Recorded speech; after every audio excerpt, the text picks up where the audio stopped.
Монголын засгийн газар сурталчилгаа хийлгэсэн 5-6 тэрбум төгрөгөө төлөөгүй шалтгаанаар олон улсын арбитрт дуудаглаа.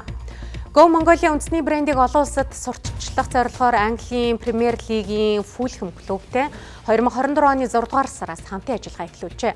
Гэвч төлбөрийн үлдэгдлийг төлөөгүй шалтгаанаар тухайн баг манай улсын засгийн газрыг арбитрийн шүүхэд өгöd байгаа юм. Засгийн газраас энэхүү шүүхийн маргааныг хуулийн хүрээнд судалж эхэлжээ. Соёл урлагаар дамжуулан эх орноо дэлхийд сурталчлан таниулах хүрээнд Английн алдарт Фулхэм клубын хаалгач Go Mongolia үндэсний брэндтэй хамтран ажиллажээ. Үүнээс хойш 2 жилийн дараа төлбөрийн маргаан үүссэн байна.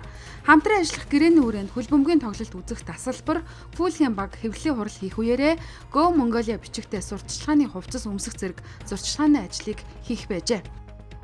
Имэйл манай гадаад харилцааны яамд ирсэн. Тэгээд эн чи одоо түрүү би хэлсэн сая 200 мянга орчим паунд стерлинг.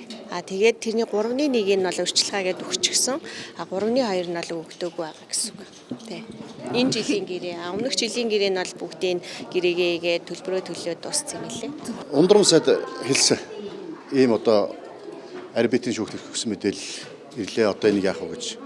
Хуулийн зөвлөхөдөө бол би бас тайлбараа бэлдээл гэж хэлсэн. Яг тэрийг би одоо мэдээж нарийн бол мэдэхгүй байна. Зүгээр би одоо аялал жуулчлалыг дэмжих хичээл болгоод за тэр нөгөө нэг Go Mongolia тий Welcome to Mongolia гэдэг айныг хийгээд за жуулчдын компаниудаас та бүхэн асуувал Монголд ирэх жуулчдын тоо нэмэгдээд нислэгийн тоо нэмэгдээд энэ үл би сайн ажилласан гэж боддог. Энэ маргаан нь олон улсын гэрээ санхүүжилтийн хяналт, иргэдийн татврын мөнгөний ашиглалт хэр үр дүнтэй байдаггүй зэргийг асуудлыг тодорхой харуулж байна. Одоор гэрээний нөхцөл төлбөрийн зохицуултыг тодруулж шийдвэрлэх ажлыг судалж эхлүүлсэн гэж засгийн газар мэдгдлээ.